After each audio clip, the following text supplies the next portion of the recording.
Hi, everyone. This is Jason Burack of Wall Street for Main Street. Welcome back to another Wall Street for Main Street podcast interview. Today's special guest is a returning guest. He has over 25 years experience in the hedge fund industry at different jobs as an analyst and also an accountant for hedge funds. He runs the popular Credit Bubble Bulletin blog for 20 years now, documenting the first technology bubble collapsing in 1999 and 2000, and also the 2008 financial crisis, and he's a prolific writer, provides us with a lot of different updates on many different credit markets and the global macro picture. And he works with David McAlvany at McAlvany Financial with the McAlvany Tactical short for people who have assets under management, money managed with McAlvany. So thank you, Doug Noland, for joining me again. Hi, Jason. Thanks for having me back. So, Doug, I want to get your opinion on the amount of credit, money, fiat currency and credit that's been created since 2008. How much fiat currency and credit is an estimate? Because I don't know if we're going to ever know the exact real number, but how much do you think has been created by these major governments and central banks and emerging markets since 2008? Well, there's different ways to look at it, Jason. Total credit globally is over $250 trillion now. That's grown significantly since the crisis. We can also look at some of these central bank balance sheets, the major central banks. The ECB's balance sheet has gone from, call it $1.5 trillion at the end of the crisis, or at the end of 08, end of 07, 08, to over $5 trillion. The Bank of Japan's balance sheet has gone from $1 trillion to over $5 trillion. The People's Bank of China, $1 trillion to $5 trillion. And then the Fed's balance sheet, we can call that, $1 trillion to $4 trillion, quickly moving towards, $4.5 trillion.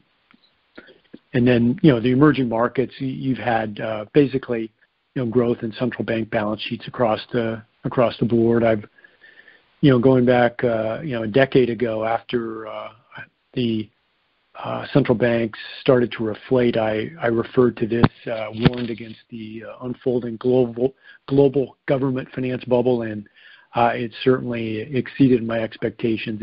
It's basically a credit bubble everywhere around the globe. Yeah, we were talking about this before we started recording. There's so many different credit bubbles, and a lot of analysts, especially in the gold community and alternative media, they tend to only focus on the U.S. economy and the credit bubbles in the U.S. And yes, there's a lot of them.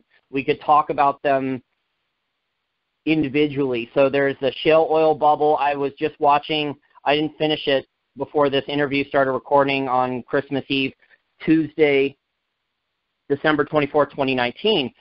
I was watching this very interesting interview where Danielle DiMartino Booth and another oil trader were showing the Federal Reserve's balance sheet corresponding with the amount of U.S. oil production just exploding.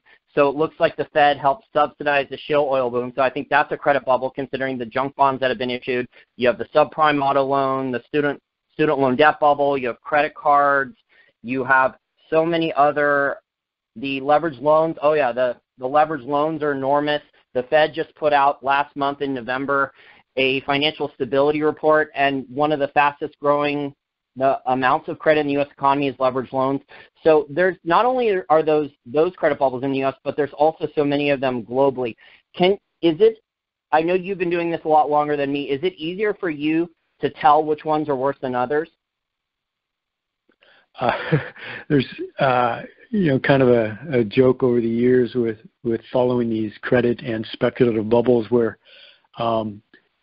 I can look at things and say they're dire, right? I often say bubbles go to unimaginable extremes and doubles. So you can tell that there's a real problem, but then when the bubbles burst, then you realize things are a lot worse than what even your most bearish analysis thought. I look in the world right now, Jason, and I would say I look at China and Chinese credit in awe as an analyst. We talked about some of those numbers. I threw out a few earlier. The Chinese banking system has grown from 7 trillion to 40 trillion, right? The Chinese banking system is double the size of the U.S. And I think that is a key bubble fueling a lot of other bubbles because you have a lot of finance leaving China, going to the emerging markets. You have huge demand now. China runs current account trade deficits with a lot of emerging market economies. So that's a very important bubble that's providing liquidity and economic growth for a lot of the emerging markets, in particular some of the commodity markets. And I think the important point right now, Jason, is that these bubbles, and my focus is on credit, because the inflation we see in markets and asset prices, that comes from credit. My focus is on credit, but there's speculative bubbles across the asset classes. This has really become systemic. And when it's systemic, it's almost not as conspicuous, because back when we had the internet, bubble, you could look and say, oh, this is crazy, this is a bubble. And then with all the subprime, you could look and say, this is crazy, this is a bubble. Today, a lot of times people say, Doug, well, where's the bubble? Because nothing is quite as egregious as internet stocks, maybe quite as egregious as subprime mortgages, but you have excesses across the board, right? Anything with a yield has seen the price spike as interest rates have collapsed. Equities, I think, clearly a bubble. The bond market is a huge bubble, and that's sovereign debt. Corporate credit, I think, is a significant bubble. So unfortunately, I just I see this as a deeply systemic issue that's affected not only all the asset classes, but it's led to malinvestment across the economy. You mentioned shale, and we could also go into technology, biotechnology. We could go right down the line and see that this loose finance has created a lot of excesses across the board. Yeah, it's tough to know which snowflake could trigger the avalanche. I mean, there's so many credit bubbles that I see, and yet a lot of these credit bubbles are still growing, whether it's leveraged loans in the U.S. or corporate bond growth here in the U.S. or in China with the amount of credit, how credit briefly slowed down in China earlier in 2019, and now in the last couple months, it's back up. The Chinese government and the banking system are trying to subsidize a lot of these unprofitable businesses and factory owners and manufacturers, even with the credit problems China has had. And they're still trying to grow credit at double-digit percentage credit growth again. But China's a very remarkable story, Doug. 10 years ago, I was actually bullish on China, and they were spending a lot of money on infrastructure. I didn't know that they had this bad of a real estate bubble. I don't think it was quite this bad 10 years ago. And yet according to Jim Chanos recently, he said depending upon how you measure their GDP, about 25% of their GDP now is speculative credit used to build speculative real estate now. Yeah, I mean, there are estimates up to 60 million empty apartment units there. And when we talk about the housing bubble in China, what we're really talking about are apartments. I think the vast majority of them are poorly constructed. And the other important point is China's never really dealt with a mortgage or housing bubble before. So when that bubble bursts, there's going to be hell to pay there. I fear over the last couple of years, and Jason, as you know, China, they wanted to slow credit, and they did slow credit in 2018. And that's the problem with a credit bubble. If you start to slow credit, you're going to face the music, right? The economy slows. You're going to find out that you have a lot of financial excesses that are vulnerable. Well, that's exactly what happened this year, where things started to unravel. So, Beijing again hits the accelerator, and, they're going to have credit growth this year, record credit growth approaching probably $4 trillion, significantly above credit growth from 2018. Part of the cost of that is, as you said, they're financing a lot of uneconomic enterprises, a lot of apartments. And over the last 2 years, you've really seen, especially this year, the past 12 months, you've seen a rapid acceleration in consumer borrowing in China, which is basically chiefly mortgage borrowing. So they have tried to hit the accelerator again to kind of postpone the day of reckoning, but all they did was throw gas on their apartment bubble. And the prices have continued to go up double digits in many markets. They've continued to build inventory, even though they have, enormous number of vacant units. And they've thrown more fuel on this speculative bubble in China. So they've got to somehow try to rein things in. And at this point, there's no way around significant pain for the Chinese economy, Chinese financial system, and we're seeing cracks, right? Seeing defaults and with some small bank takeovers, et cetera. But I think they put their structural reforms on hold as they were negotiating a trade deal. So I think that could be one of the surprises of 2020 is that they get back to trying to slow credit growth and get their bubble under control. Can you talk about the differentiation between borrowing in local currency, whereas in China, if the People's Bank of China or the Chinese banking system, if there's problems with RMB or Chinese yuan debt, the People's Bank of China and the Chinese banks can deal with that a lot easier than dollar bonds or dollar-denominated debt. I think that's a major problem that a lot of people don't really understand because people in the gold community and alternative media, they've been talking for a long time about dollar collapse. But when I look at what has transpired in the last 10 years, Doug, a lot of emerging market governments, a lot of emerging market private companies, a lot of entities inside China borrowed in dollars, betting that the dollar was going to get a lot weaker. The Fed was going to not do quantitative tightening, was going to massively expand its balance sheet every single year, was going to weaken the dollar even more than it got weaker than in 2011. And that has not happened, and yet there's even more dollar-denominated debt outstanding. The amount of dollar-denominated debt outstanding has, I believe, doubled according to the Bank of International Settlements, and that's on balance sheet. Did you see that Claudio Borio interview that came out around their report in early December from the Bank of International Settlements? And he was saying off balance sheet, the dollar liabilities are even larger than the dollar-denominated debt on balance sheet. Yes, Jason, and it's a very important issue. And, I think of it in terms of, China has been running a currency peg with the dollar. And that currency does, it adjusts in value. But the marketplace is very confident that the People's Bank of China will not allow a significant move in the currency. So it's essentially a peg currency to the dollar. So that has allowed a huge amount of finance to say, hey, let's borrow cheap in the U.S., let's borrow even cheaper in Japan or Europe and go in and participate in the higher yields available in China, especially if a lot of these higher yields are available in dollar-denominated debt. What's not to love about that, right? It's part of this global search for yield. So there's been a wall of liquidity, some of it investment flows, I think a lot of it from the speculators, these so-called carry trades, borrow cheap, lend dear. So the Chinese apartment builders in particular have benefited from this wall of dollar liquidity. They've borrowed enormous amounts. And also not just the apartment builders, the Chinese banks have borrowed enormous amounts in dollar-denominated instruments. And this works out great. It works out fine unless you have a major event in the currencies. And I remember, years have gone by, but it doesn't seem that long ago where you had these currencies just blow up, these currency pegs back in 1997.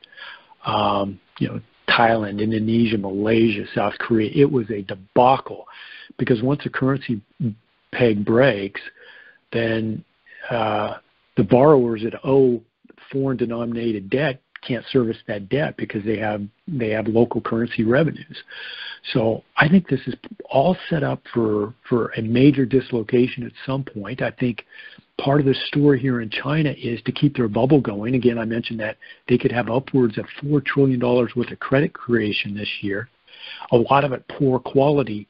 And that's kind of a ticking time bomb for your financial system. And all of a sudden, if the market questions, maybe the People's Bank of China doesn't have this under control. Maybe they can't backstop their entire banking system.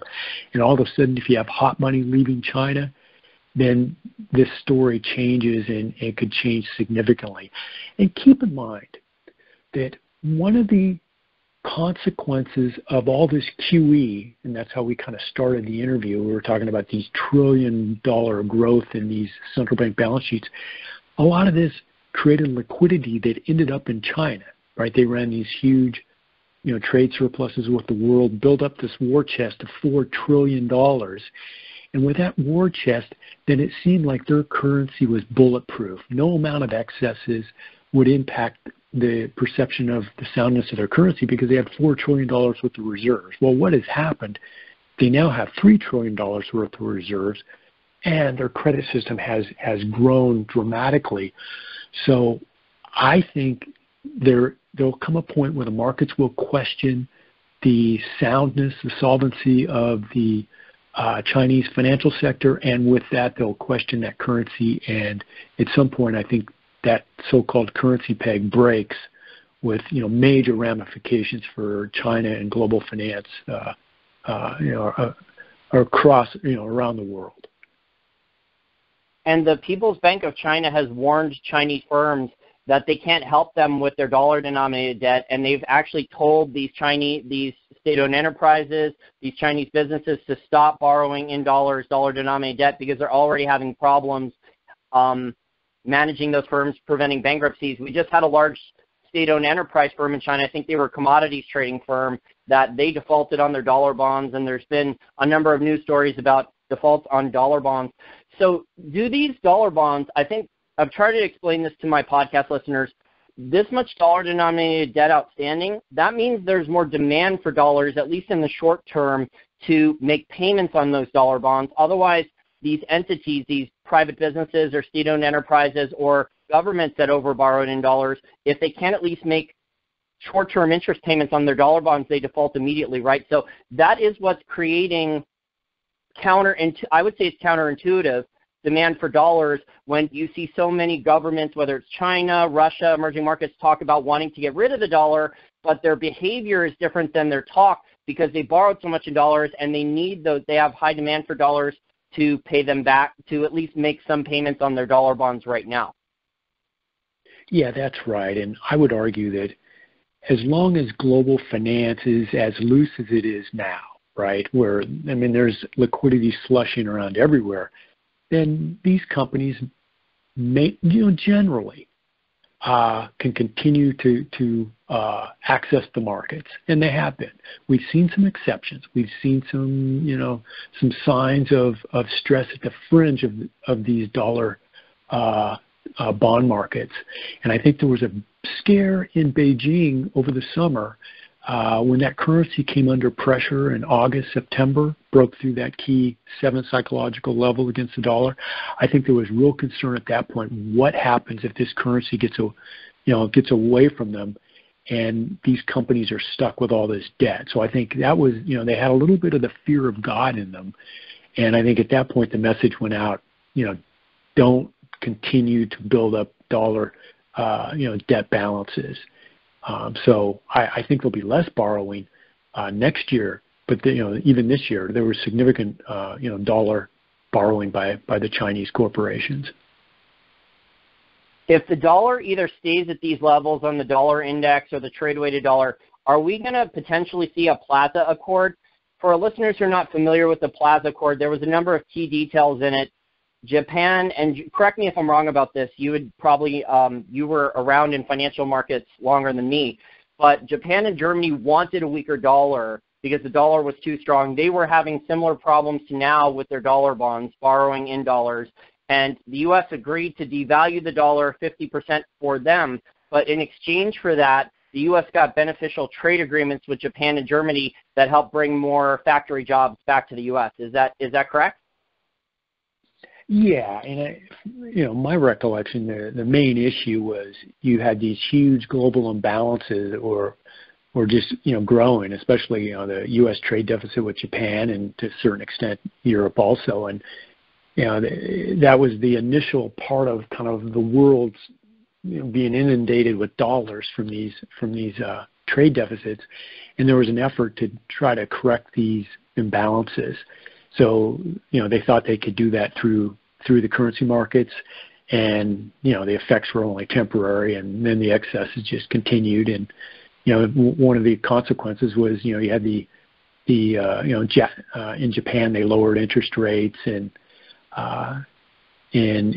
just powered their bubble in the late 80s. So you can look back to some of these agreements, and I don't think any of them worked very well because there was never a commitment to rein in domestic credit excess, especially in the U.S. when you had the twin deficits feeding these global excesses, and there was never any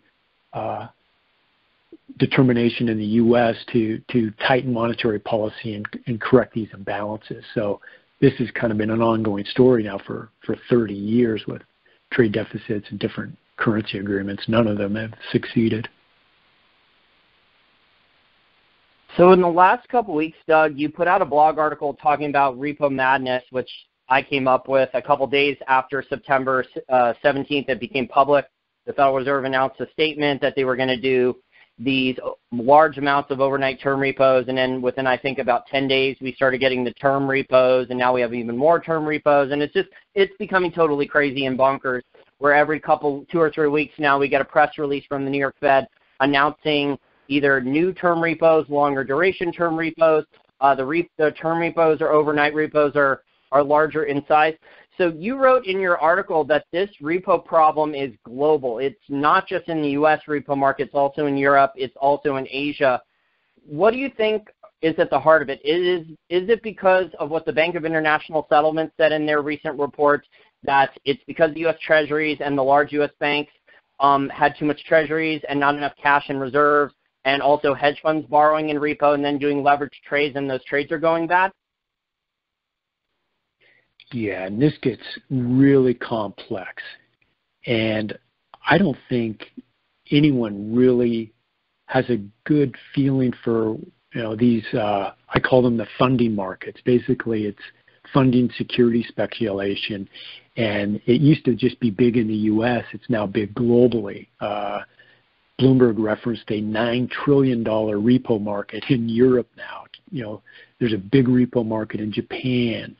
Some of the biggest repo markets are in these offshore financial centers, the Cayman Islands, Luxembourg. There's a bunch of different so-called offshore financial centers. But basically, it's just finance that's funding. It can be hedge funds, derivative players, securities firms, who knows. But why not borrow at zero or negative rates and take that finance and speculate in higher yielding instruments? It's been basically free money.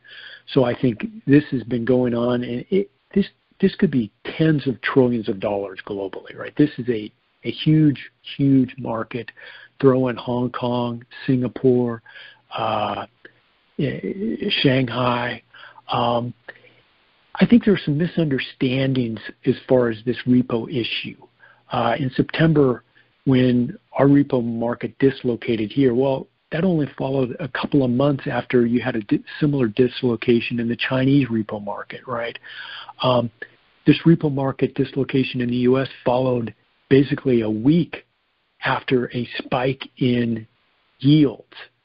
The bond markets that had been in a melt-up or yields had collapsed during the summer, all of a sudden they reversed higher, and I think they caught a lot of derivative players and a lot of hedge funds heavily exposed. So I don't think it's a coincidence that was followed quickly by instability in the repo market.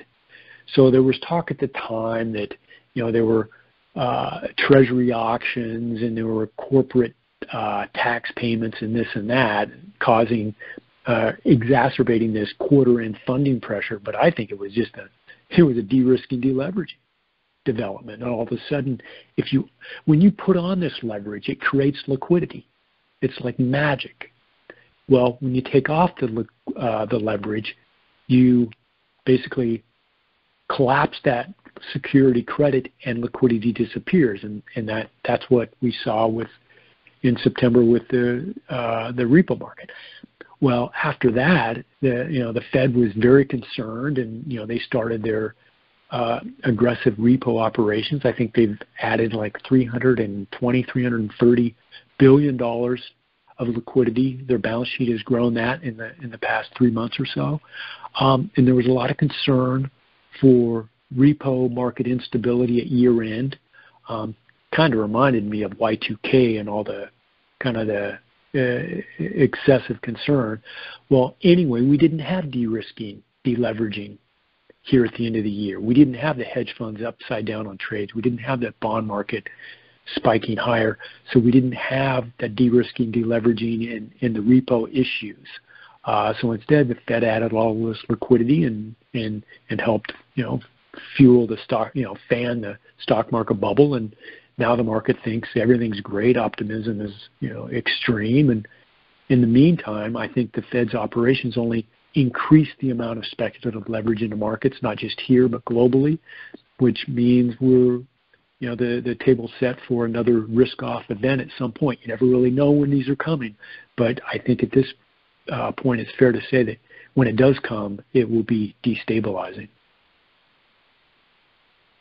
Jim Bianco has also said that he believes that with the 10-year U.S. Treasury yield, it spiked about 26% in less than 10 days. So he thought that helped break the repo market, that there were over-leveraged hedge funds on the wrong side of that trade. So you think the same thing then, that that's what caused the repo problems, because these hedge funds then that borrowed from repo and then leveraged up that trade with the 10-year, and then it went against them, and now they're having funding problems and they can't repay their loans into the repo market?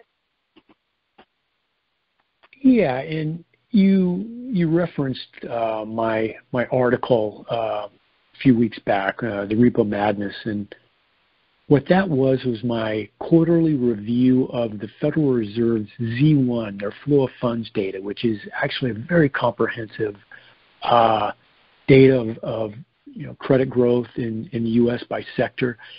And what I noted in my analysis was this repo category that the Fed follows had grown by $930 billion over the previous 4 quarters, which was the largest growth since 2007 during the heyday of that speculative bubble.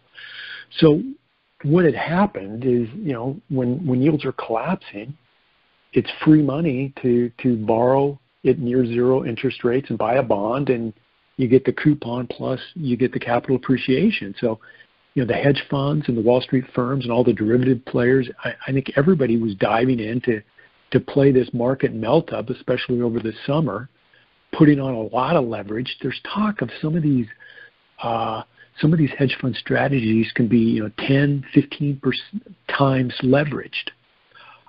So there's enormous amounts of leverage, and it's not like it was in 07 in higher yield and mortgage-backed securities and asset-backed securities. Now there's a lot of leverage just in the Treasury market. So again, it works miraculously as long as yields are declining, because no one's going to unwind a winning trade. But all of a sudden, if it reverses, then there's a lot of pressure to cut your losses, to cut your leverage back, to mitigate risk. And that's this de-risking, deleveraging that leads to a collapse of liquidity. That's why the Fed needed to step in, or they believe they needed to step in, to add this liquidity to kind of accommodate the de-risking, deleveraging by the hedge funds and some of the Wall Street firms.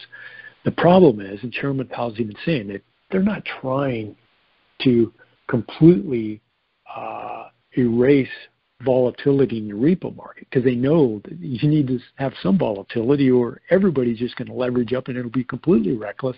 Well, what they did, though, was just basically, tell the street that they're right there. They'll add liquidity at any point. So don't worry about leveraging the system. You can leverage as much as you want, and we're there to provide the liquidity backstop, not unlike Fannie and Freddie did during much of the mortgage finance bubble period. And actually went back to the 90s, where if there was any crisis dynamic or illiquidity that started to unfold, Fannie and Freddie would come in immediately, buy mortgage-backed securities, and add liquidity. And what that did was just convinced the leverage players that there was this liquidity backstop. And if you have a liquidity backstop, why not leverage up and make greater returns? And I think that's what the Fed has done this time again. Zoltan Pozar, who's considered one of the repo experts, who worked at the New York Fed and the Treasury Department, he's saying that despite all these new emergency liquidity injections by the Fed, the press releases of new types of term repos, more amounts of overnight repo, that he said this is not fixed. He's pretty convinced that in the next couple months they're going to have to do a pretty large increase for quantitative easing 4, or whatever they're going to call the new program. Jerome Powell, that's a Freudian slip. Jerome Powell is calling this, not QE, even though it's expanding the Fed's official balance sheet $60 billion per year, but the Fed's official balance sheet has expanded a lot more. I said $60 billion per year, $60 billion per month, but the Fed's official balance sheet has expanded way more than $60 billion per month. It's expanded, it's almost $400 billion now since the end of August, so it's up massively. I think the repo problem, like what Jim Bianco said, they've tried to drug it into submission by just throwing more money and credit at it, but it's not fixing the systemic problems. I think some of these hedge funds did copy Stanley Druckenmiller on that public trade he discussed earlier this year, that he was betting on zero interest rate policy, and these hedge funds used the amount of leverage you said, maybe even more, and so there is potentially a long-term capital management or 2 or 3 out there. How did the repo market break exactly, Doug, in 2007 and 2008? Because at one point for years, mortgage-backed securities were quote-unquote good collateral back then. So they paid. The interests were being paid on the mortgages until they weren't paid, until they started going bad, until the infection went from subprime mortgage-backed securities to prime mortgage-backed securities, and in that quote-unquote good collateral turned from an asset into a liability. Yeah, and the repo market went haywire, in the fall of 2008 when there was a crisis of confidence and basically a run on Lehman Brothers. So that was the catalyst for the whole thing kind of blowing up, because if Lehman was going to go down, then there was going to be fears for the other big firms and big insurance companies and the whole system, right? But the real problem started even in June of 2007, where you had the Bear Stearns credit funds get in trouble, the mutual funds. And then basically at that point, the hedge funds started to move away from the subprime area. So you had the subprime borrowers, the riskiest creditors, mortgage borrowers, lost access to the market. So that was kind of the peak in home prices. Home prices started to decline. The game kept going, though, another year, a very dangerous year, because the Fed came in and aggressively cut rates, and you had a collapse in market yields. So that really helped the value of AAA mortgage-backed securities, AAA asset-backed securities. So you had the final kind of speculative run even after it was obvious that the bubble had been pierced. And that only made, when the crisis occurred in the end of 2008, it just made things worse, right?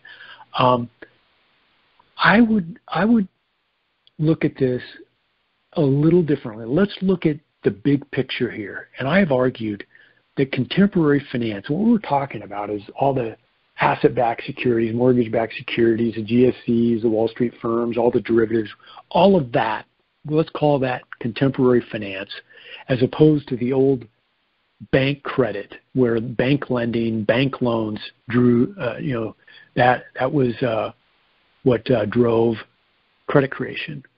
Well, I would argue that contemporary finance is very unstable. It's all this market-based credit that leads to all this leverage and speculation and everything else. It works great as long as asset prices rise. It's very hard to stay leveraged. I would argue basically impossible. You don't leverage assets that are declining in value because the losses are too great. So what happened this summer is you started to have cracks in China. This trade negotiation issue. You also had, the Fed basically signaling that they were going to ease monetary policy. Well, you had a speculative run, a collapse in global yields, and I think it was almost like a textbook blow-off top, melt-up, that led to a lot of leverage being put on. Also, there was this game where why buy puts, why hedge when you can just buy treasuries and leverage them to hedge whatever risk you might have in equities and corporate credit and everything else. You had a buyer's panic in global bonds, treasuries, bonds, Swiss 10-year yields went to a negative 110 basis points, but also Italian yields, Greek yields, Portugal, Spain, yields just collapsed. I think we had an enormous amount of leverage put on. The problem is when you have a speculative blow-off, you can't sustain those prices. You can't sustain these yields being so low. And that's what we saw in September. The bond markets reversed, yields started to go up. You had convulsions in the repo market. You had issues, I think, with leveraged players and derivatives and things. The Fed has temporarily healed that. Healed's probably not the right word. But that issue's not going away because we have enormous amounts of leverage everywhere in the world. And now if you actually have yields go up, it's going to be very difficult for this leverage to stay on. So I think going forward now, we're going to have repo issues. We're going to have issues in credit. It's just very difficult to time these risk-off events, and often there's a fine line between the start of a crisis and a speculative blow-off. So we just have to be on guard. But these problems are not going away at all. Just because we got through year-end without a big funding blow-up. Yeah, I totally agree. And didn't the Fed have to pay 100 cents on the dollar for all the mortgage-backed securities?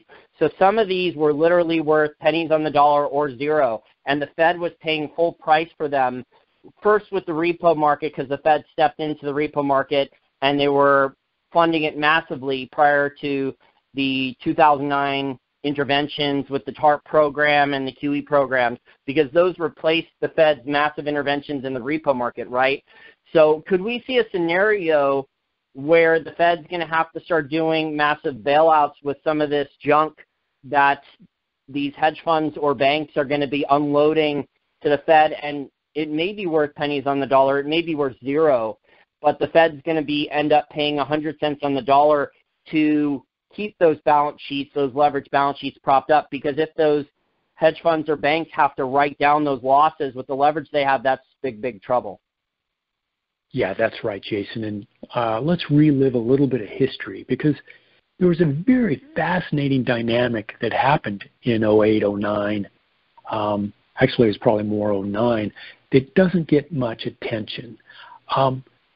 When the Fed collapsed interest rates after the crisis in 08, basically they incited a refinancing boom, a huge refinancing boom, because it dramatically lowered mortgage rates for a lot of riskier borrowers.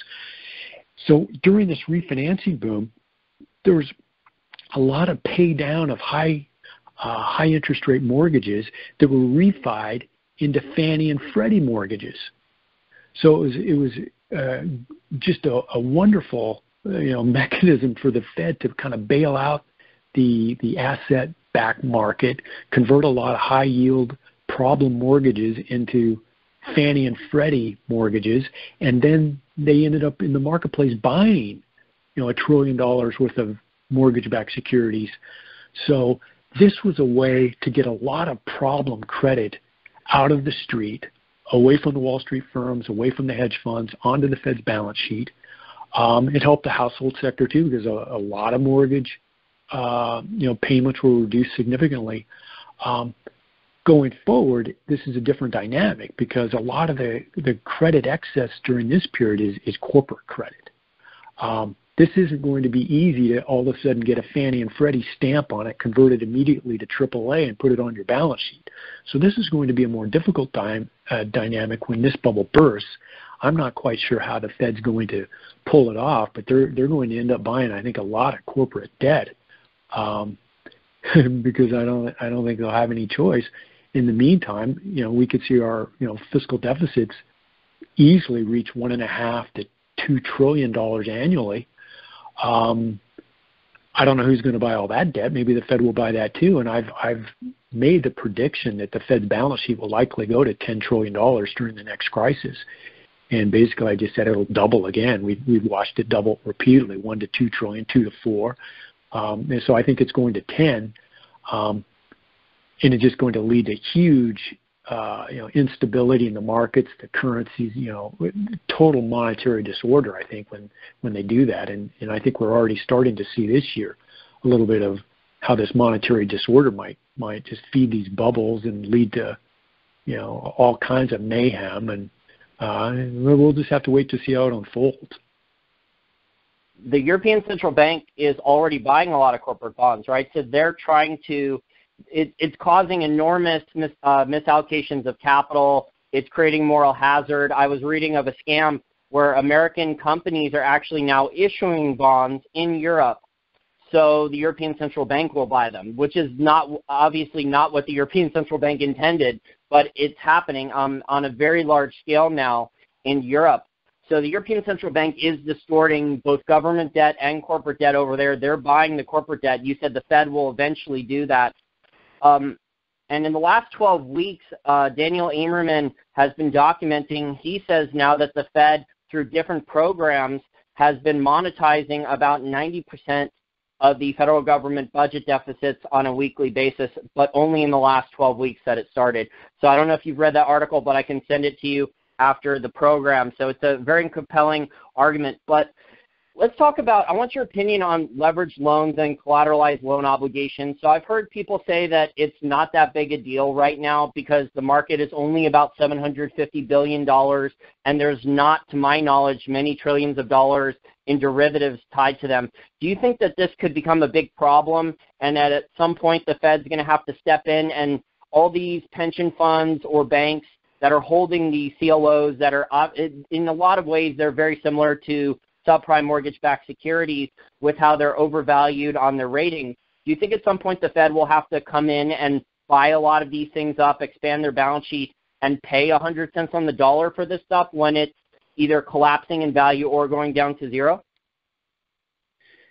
Yeah, and the argument of paying 100 cents on the dollar, that's how the mortgage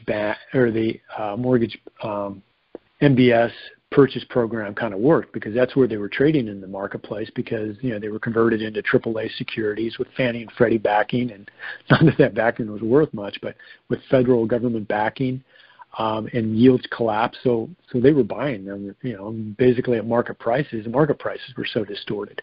That'll be a tricky dynamic going forward, because the corporate debt will get marked down significantly if you get into a liquidity event in an economic recession.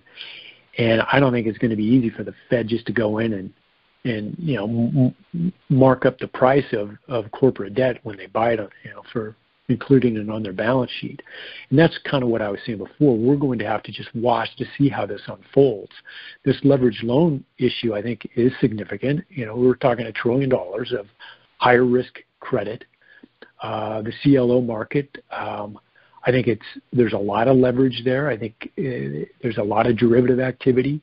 Let me throw out also one of the dynamics that you see here in the marketplace when the Fed comes in and bails out the repo market or cuts rates when there's any market instability. This just leads to a collapse in risk premiums, and especially in credit default swaps. These are, if you wanted to buy insurance against a default of a bond, or the VIX is indicating, the cost of buying an option to protect against the decline in the stock market. All of these derivative prices go down dramatically when the Fed is so active in the market. I've used the analogy historically of it's, you're pricing flood insurance in the marketplace when the Fed is ensuring that there's no rain, right? So if there's no rain, then the price of flood insurance is very cheap, and that's where we are today. And if this insurance is cheap, if market insurance is cheap, that just encourages more players to go out and take leveraged bets, because why not buy leveraged loans? Why not buy CLOs? Why not buy all of this if it's so cheap to go out and buy protection? If all of a sudden you get nervous, I'll just buy cheap insurance against problems with these instruments. That just leads to all these distortions, and what happens down the road if you do get into a kind of a crisis environment. And we started to see that on January 3rd of this year, the day before Powell did his U-turn. You started to see a dislocation in the credit default swap market, in the market insurance area. And all of a sudden, people get nervous of that area, and all of a sudden there's no liquidity to buy this insurance. And, I've talked about it being, you've written all this flood insurance, and all of a sudden you have torrential rain, and then you want to go out and reinsure all your obligations, right? The market dislocates, and you have liquidity problems and a panic. So I think leverage loans is right. The insurers would go, to stick with your analogy or your flood analogy, wouldn't the insurers go bankrupt then because they didn't keep enough reserve ratio for paying out claims? And that's what happened with AIG, right? Well, yeah, and Jason, I'll make another point here on this insurance. Insurance is about insuring against random independent events, right? Car accidents, or could be health issues, or a fire in your home, right? And there's a lot of history, and the insurance companies can get their actuaries, and they can calculate expected losses, and they can be very accurate with that, right? Because all of a sudden you're not going to have car accidents all over the country, right? It's rather predictable. They're independent, random. So that's a nice business. You can write the policy. You kind of know what your claims are going to be down the road. You put a reserve away for future losses. What I'm talking about in the credit default swap market, in equity options, et cetera, the so-called market insurance, nobody's putting reserves away, right? They're booking all this profit as soon as these puts expire. And this isn't real insurance, because credit defaults or market crises or panics, they're not random and independent. They come in waves, right? So you really can't calculate what your future losses are going to be. You couldn't reserve for them even if you wanted to. So all of this market insurance that has proliferated is a real problem. We learned nothing from the 87 stock market crash. We learned nothing from 2008. And I think the issue is even bigger today, with all the different instruments that have sprung up, not only domestically, but you have credit default swaps everywhere globally, and equity options everywhere, and it all works great until all of a sudden the market goes down, and people panic to either hedge the insurance they've written or to buy insurance, and there's no liquidity on the downside. That's the whole flaw in this. A lot of this is driven by computers. The computer is supposed to tell when to sell something to hedge against the insurance you've written. Well, in a market decline, all these computers are going to say sell at the same time. There's not going to be any liquidity, and the thing's going to blow up. And unfortunately, we just never learn. So what do you think is the best case scenario that these large governments are hoping for? Are they all hoping that they can copy Japan and have a relatively soft landing, avoiding full collapse, avoiding all these private companies going bankrupt so they don't have to write off all those losses, where Japan can just slog along and stagnate along for decades? Because it's the plans the Fed is talking about. They're talking about capping yields, and yet the 10-year Treasury has spiked. When does the Fed step in at some point and start to cap the yields? Even they've talked about it. They actually haven't done it yet. And I see really good arguments for all these central banks. We started the interview, and you named how much all these major central banks, their balance sheets have expanded. I don't see that trend stopping. So I don't see any of these central banks saying, you know what, that's enough, we're not increasing our balance sheet anymore. I see these central banks saying, we're basically the last stop here, that if we stop expanding our balance sheet, everything will collapse. So I see them doing that, continuing to do that, and I see currencies getting hurt in the long run. Yeah, and sometimes it can seem irrational. Why do these global central banks seem like they're in such a panic because inflation is below their 2% target? Here in the U.S., if it's below, it's barely below, right? But yet there's this panic. Why? We've got to get inflation higher. We've got to get inflation higher. Well, why the concern? Because this has been an epic experiment in monetary policy, in monetary management. And the thought is, they can stimulate finance, they can stimulate credit, they can stimulate the economies and markets. And if there's a problem, if you get into a credit crisis, let's say we borrow too much money, and all of a sudden there's a debt overhang, well, it's okay. We can inflate our way out of it. We can raise the price level and devalue that old debt and get it under control. If the stock market tanks, what do we do? What if you had a bubble and stocks got overvalued? Well, wait, we don't have to have a stock market crash. We can reflate. We can increase the price level, the general price level in the economy, and inflate earnings to catch up with these stock prices. So this whole inflating the general price level is kind of key to this whole experiment of the central banks, where they don't have to worry about these excesses and bubbles and credit, and all of this, because they can always reflate. Well, I'm sorry, it doesn't work. You can't just inflate a general price level. It's a myth. Instead, when they reflate, what they do is they inflate asset prices, and part of the consequence of that is overinvestment, and that's in China, that's in shale, it's energy, it's everywhere. So it doesn't lead to higher general prices. You're not devaluing your debt. But all you're doing is adding more and more debt to it, and that's kind of where we are today. I mean, the experiment's kind of failed, and they're not going to be able to inflate the general price level. So what will they end up doing? And as you said, they're already talking about, what do we do? Okay, we'll cap yields, we'll do this, we'll do that, and basically, I think it's a failed experiment, and things get crazy. And I always say this: things get crazy at the late stage of a bubble, especially a historic bubble like this. So I think we all just need to be prepared for craziness, in policymaking and politics, and hopefully not too much in society and geopolitics, but. We're in uncharted waters here, and I use this term. I've already used it here, monetary disorder. I mean, this is monetary disorder on steroids that somehow passes as a bull market and the greatest prosperity ever. What I'm sorry, it's built on a lot of financial claims that don't really have much value behind them.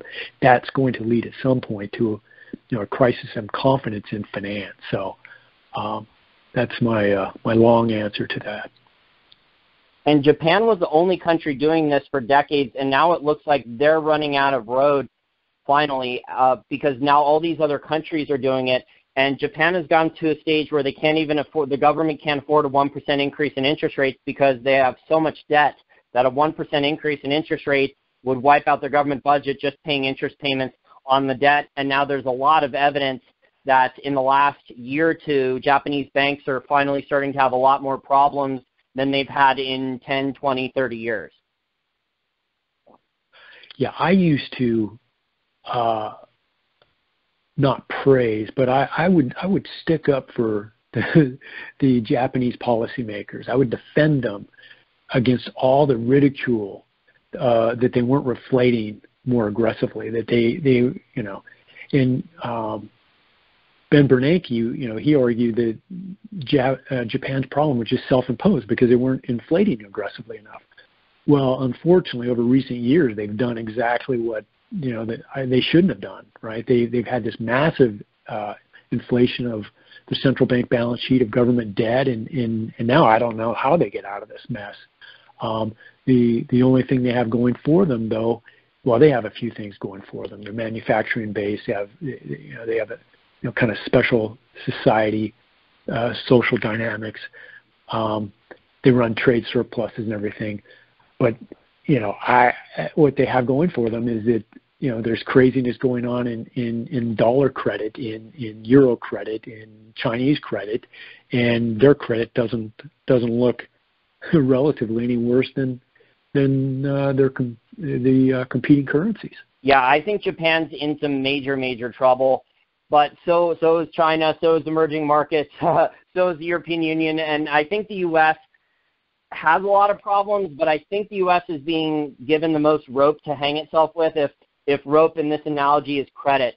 So the U.S. is being saved for last, and the other governments and the other economies will be taken to task, I think, first, considering the U.S. has a world reserve currency and there's still strong demand for dollars because of the dollar-denominated debt. One more question, Doug, before I let you go.